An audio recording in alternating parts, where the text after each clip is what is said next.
Welcome back. तो last video में हम डिस्क्रिप्टिव रिसर्च के अंदर यूज़ होने वाले जो टूल्स हैं उनका यूज़ कर रहे थे कि क्या क्या डाटा कलेक्शन के लिए क्या क्या टूल्स यूज़ होते हैं, जो कि कुछ मेथड्स होके भी और डिस्क्रिप्टिव रिसर्च में एज अ टूल्स यूज़ हो रहे थे।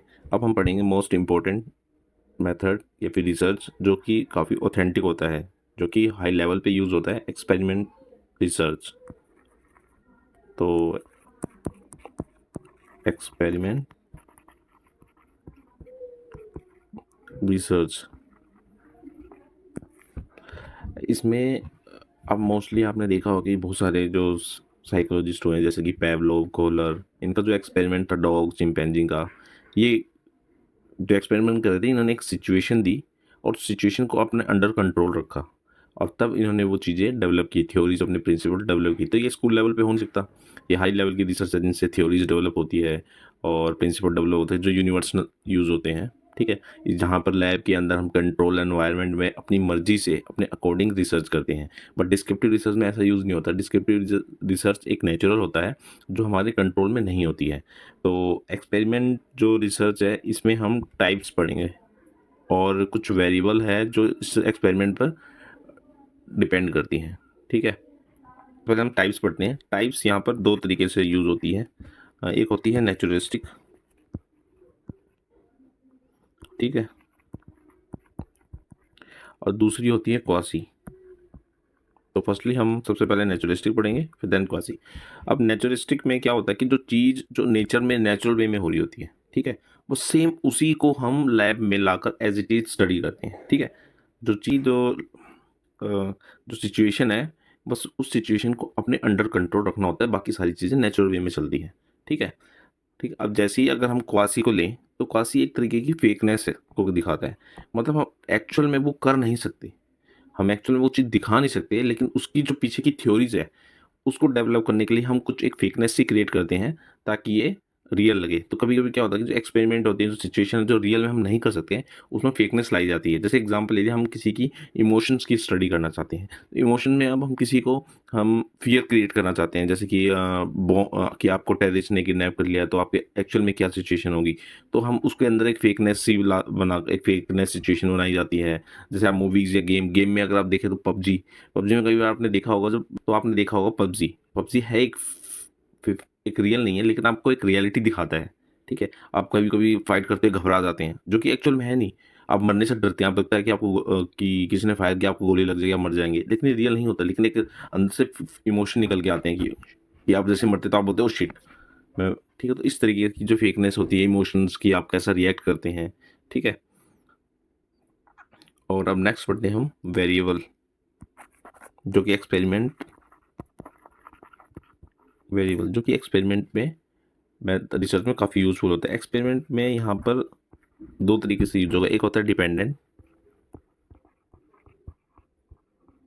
डिपेंडेंट, एक होता है इंडिपेंडेंट। ठीक है, डिपेंडेंट, अब पहले आप वेरिएबल को समझो। वेरिएबल होता है जिसकी वैल्यू क्या हो, चेंज हो, वैल्यू क्या हो, चेंज हो, नॉट फिक्स्ड।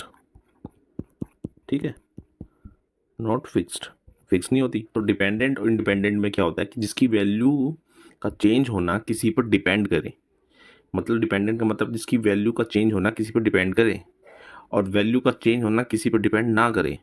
ठीक है, तो वो था इंडिपेंडेंट। साउंड का बढ़ना से क्या सिक्रेट हो रहा था, सलाइवा भी इंक्रीज हो रहा था।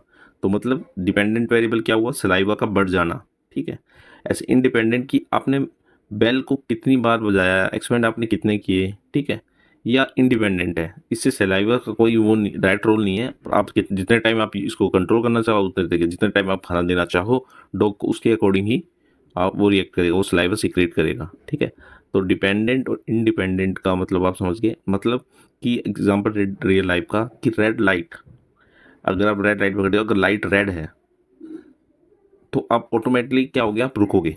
ठीक है, कि डिपेंडेंट है कि रेड होते ही आप ऑटोमेटिक रुक जाओगे।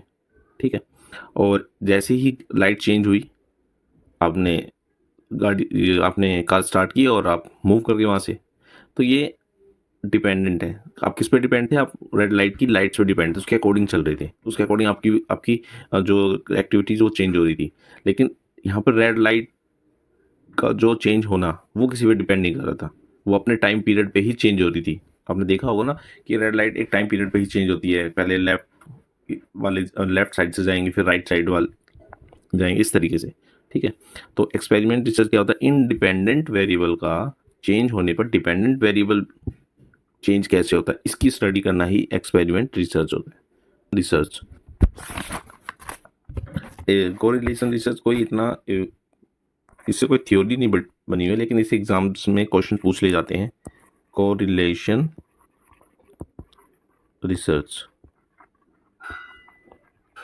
कोरिलेशन रिसर्च, इसमें छोटे छोटे टाइप के रिसर्च होते हैं, इससे कोई थ्योरीज डेवलप नहीं हो सकती। तो जो थ्योरी है नॉट डेवलप, थ्योरी डेवलप नहीं होती, इससे प्रिंसिपल डेवलप नहीं होते। ठीक है, ये वन साइडेड रिलेशन होता है कि किसी चीज़ के बढ़ने से दूसरी चीज़ कितनी घट रही है या कितनी बढ़ रही है, या फिर कोई चेंज नहीं आ रहा है।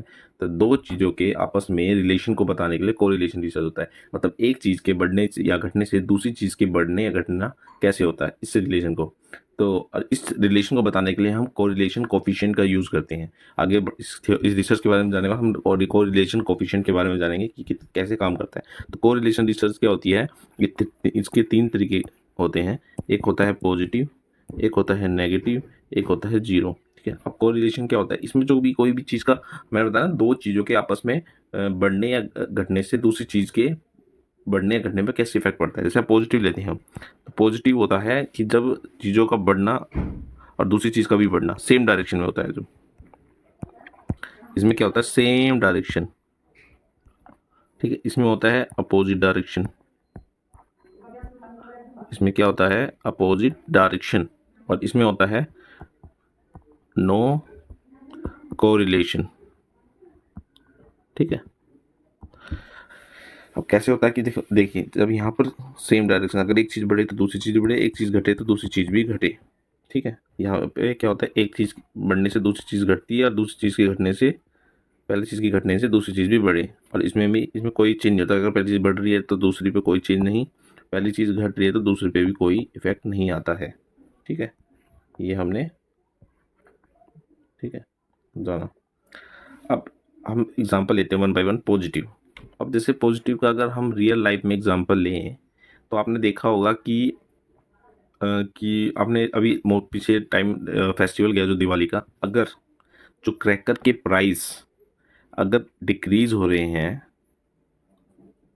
ये क्या नाम है, सॉरी, जो आपने देखा होगा कि जैसे क्रैकर है, अब क्रैकर का पॉल्यूशन से क्या रोल है, अभी देख समझने की कोशिश करना कि क्रैकर जितने सस्ते होंगे, ठीक है, उतने ही उनकी सेलिंग होगी, और उससे उतना ही पॉल्यूशन बढ़ेगा।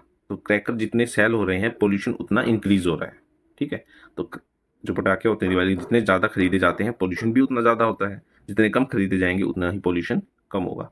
वहीं नेगेटिव अगर कोरिलेशन देखें तो अब बहुत अच्छा एग्जाम्पल है, जो कि हम अपने एग्ज़ाम्स को, जो हम एंट्रेंस एग्ज़ाम देते हैं उसके अकॉर्डिंग, अगर पेपर जितना ईजी जाएगा कट ऑफ उतनी इंक्रीज जाएगी, पेपर जितना हार्ड आएगा कट ऑफ उतनी डाउन जाएगी।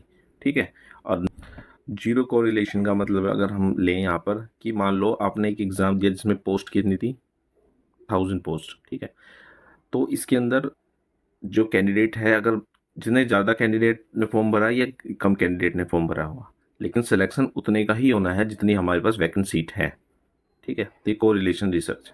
ठीक है, अब हम नेक्स्ट स्लाइड पे कोफिशिएंट को जानते हैं, कोरिलेशन कोफिशिएंट।